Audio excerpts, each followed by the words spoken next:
নমস্কার বন্ধুরা, Shilpi's tasty food রেসিপিতে সবাইকে স্বাগত। আজকে আমি ঘরোয়া পদ্ধতিতে খুব সহজেই চিকেন স্টুয়ের রেসিপিটা আপনাদের সাথে শেয়ার করছি। বাচ্চা থেকে বড় সবারই পছন্দের একটি রেসিপি। তো চলুন দেখে নেই আজকে আমার এই রেসিপিটা।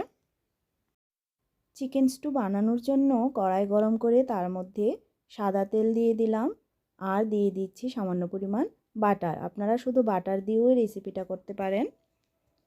বাটারটা মেল্ট করে নিচ্ছি। বাটারটা মেল্ট হয়ে গেলে তার মধ্যে ছোটো 2 টুকরো দারচিনি, 4টে এলাচ, লং আর গোলমরিচ দিয়ে দিচ্ছি। এগুলোকে 10 সেকেন্ডের মতন নেড়ে নিচ্ছি। নেড়ে নিয়ে তার মধ্যে পেঁয়াজ কুচি দিয়ে দিচ্ছি। একটা মিডিয়াম সাইজের পেঁয়াজকে কুচিয়ে নিয়েছি। পেঁয়াজটাকে সামান্য নেড়ে নেব। পেঁয়াজটা হালকা সফট হয়ে গেলে তার মধ্যে রসুন কুচি দিয়ে দিলাম। মিশিয়ে নিয়ে তার মধ্যে আদা কুচি দিয়ে দিচ্ছি। এবার পেঁয়াজ, আদা, রসুনটাকে একটু নেড়ে চেড়ে সফট করে নিচ্ছি। এগুলোকে আমি ভাজা ভাজা করব না, জাস্ট একটু নরম হয়ে গেলেই তার মধ্যে চিকেন দিয়ে দিচ্ছি। আমি চিকেনটাকে একটু বড় বড় পিস করে কেটেছি। এখানে আমি 500 গ্রাম পরিমাণ চিকেন দিয়ে দিলাম। এবার পেঁয়াজ, আদা, রসুনের সাথে চিকেনটাকে সতলে নেব। 2 মিনিট আমি চিকেনটাকে নেড়ে নেব।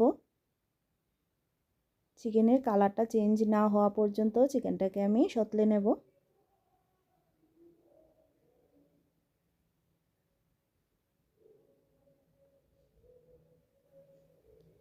মিনিট খানেক নেড়ে নিয়ে তার মধ্যে আলু দিয়ে দিচ্ছি। আমি এরকম একটু বড় বড় করে আলু কেটে নিয়েছি আর দিয়ে দিলাম গাজর। গাজরটাকেও আমি এরকম বড় বড় করে কেটে নিয়েছি। আপনারা আপনাদের মতো করে কেটে নেবেন। এবার গাজর আলুকেও চিকেনের সাথে মিশিয়ে নিচ্ছি।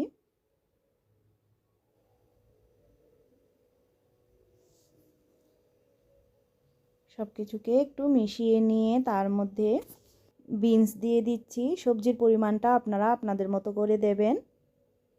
আর ক্যাপসিকাম দিয়ে দিচ্ছি। আমি অর্ধেকটা ক্যাপসিকাম টুকরো করে কেটে দিয়ে দিলাম আর 3টে ছোটো সাইজের পেঁয়াজ দিয়ে দিলাম। এবার মিনিট খানেক টাইম নিয়ে সব কিছুকে একটু ভেজে নেব যাতে সবজিগুলোর কাঁচা গন্ধটা চলে যায়।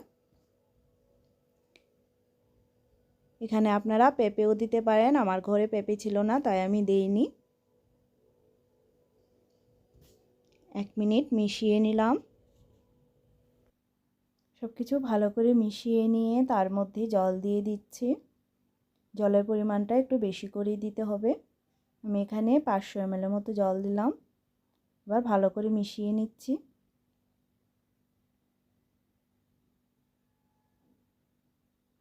জলটাকে ভালো করে মিশিয়ে নিয়ে তার মধ্যে ধনেপাতার ডাঁটি দিয়ে দিচ্ছি, তাহলে ফ্লেভারটা খুব সুন্দর আসবে। একটা কাঁচা লঙ্কা আর একটা টমেটোকে হাফ করে দিয়ে দিলাম আর দিয়ে দিচ্ছি গোলমরিচ গুঁড়ো।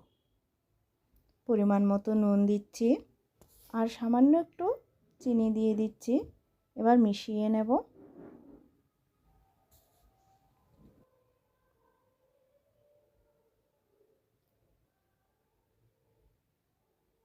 সব কিছুকে ভালো করে মিশিয়ে নিলাম। তার মধ্যে কালারটা একটু সুন্দর হওয়ার জন্য সামান্য একটু হলুদ গুঁড়ো দিলাম। আপনাদের ইচ্ছে হলে দিতে পারেন। মিশিয়ে নেব। এবার ঢাকা দিয়ে দেব 15-20 মিনিটের জন্য। 15 মিনিট পর ঢাকনাটা খুলে নিলাম। রেডি হয়ে গেছে চিকেন স্টু।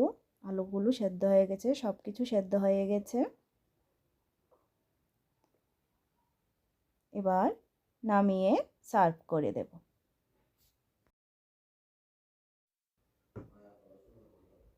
তো আমার আজকের রেসিপিটা যদি আপনাদের কাছে ভালো লেগে থাকে তাহলে ভিডিওটিতে একটা লাইক করবেন।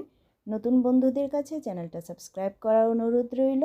দেখা হচ্ছে নেক্সট ভিডিওতে। সবাইকে ধন্যবাদ।